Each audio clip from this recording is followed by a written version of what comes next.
ಭಾರತ ಮತ್ತು ಪಾಕಿಸ್ತಾನ ಗಡಿಯಲ್ಲಿ ಯುದ್ಧದ ಕಾರ್ಮೋಡ ಕವಿದಿದೆ. ಈಗಾಗಲೇ ದೇಶ ತೊರೆದು ಹೋಗುವಂತೆ ನೀಡಲಾಗಿದ್ದಂತಹ ಗಡುವು ಈಗ ಸಂಪೂರ್ಣವಾಗಿ ಮುಕ್ತಾಯಗೊಂಡಿದೆ. ಇನ್ನೇನಾದರೂ ಪಾಕಿಸ್ತಾನಿಗಳು ಭಾರತದಲ್ಲಿ ಯಾರಾದರೂ ನೆಲೆಸ್ಕೊಂಡಿದ್ರೆ 3 ವರ್ಷ ಸಜೆಗೆ ಫಿಕ್ಸ್ ಆಗಬೇಕು, 3 ವರ್ಷ ಜೈಲು ಶಿಕ್ಷೆ ಅಂತ ಈಗಾಗಲೇ ಕೇಂದ್ರ ಸರ್ಕಾರ ಸ್ಪಷ್ಟನೆಯನ್ನು ಕೊಟ್ಟಿದೆ. ಜೊತೆಗೆ ಖಡಕ್ ವಾರ್ನಿಂಗ್ ಕೂಡ ಕೊಟ್ಟಿದೆ.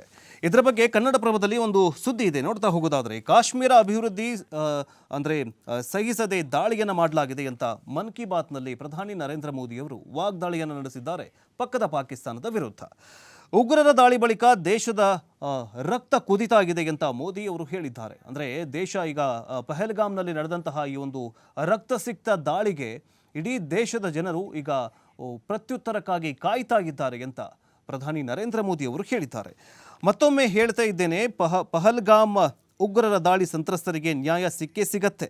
26 ಮಂದಿಯನ್ನ ಬಲಿ ಪಡೆದಂತಹ ಭಯೋತ್ಪಾದಕರು ಮತ್ತು ದಾಳಿಯ ಹಿಂದಿನ ರೂವಾರಿಗಳಿಗೆ ಕಠಿಣ ಶಿಕ್ಷೆ ಆಗಲಿದೆ ಅಂತ ಪ್ರಧಾನಿ ನರೇಂದ್ರ ಮೋದಿ ಅವರು ನಿನ್ನೆ ಅಷ್ಟೇ ಮನ್ ಕಿ ಬಾತ್ ಕಾರ್ಯಕ್ರಮದಲ್ಲಿ ಹೇಳಿದ್ದಾರೆ.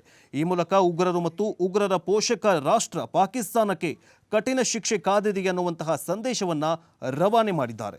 ಭಾನುವಾರ ಪ್ರಸಾರಗೊಂಡಂತಹ ಮನ್ ಕಿ ಬಾತ್ ಕಾರ್ಯಕ್ರಮದಲ್ಲಿ ಪಹಲ್ಗಾಮ್ ದಾಳಿ ಕುರಿತು ಪ್ರಸ್ತಾವನೆಯನ್ನ ಮಾಡಿದಂತಹ ಪ್ರಧಾನಿ ಮೋದಿಯವರು ಈ ದಾಳಿಯ ಚಿತ್ರಗಳನ್ನು ನೋಡಿದಾಗ ಪ್ರತಿ ಭಾರತೀಯನ ರಕ್ತ ಕೊತ ಕುದಿತಾಗಿದೆ.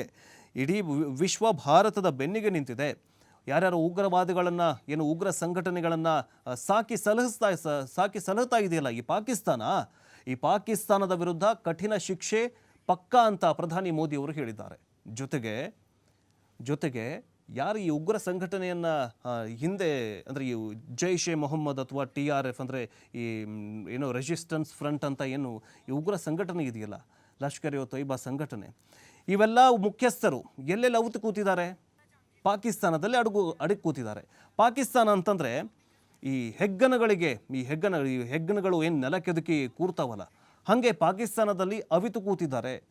ಅವರೆಲ್ಲರನ್ನ ಹೊರ ಎಳೆದು ಕಿತ್ತು ಬಿಸಾಕಿ ಅವರೆಲ್ಲರನ್ನ ನಾವು ಸುಟ್ಟು ಭಸ್ಮ ಮಾಡ್ತೀವಿ ಅಂತ ಪ್ರಧಾನಿ ಮೋದಿ ಅವರು ನಿನ್ನೆ ಅಷ್ಟೇ ಮನ್ ಕಿ ಬಾತ್ ಕಾರ್ಯಕ್ರಮದಲ್ಲಿ ಹೇಳಿದ್ದಾರೆ. ಇನ್ನು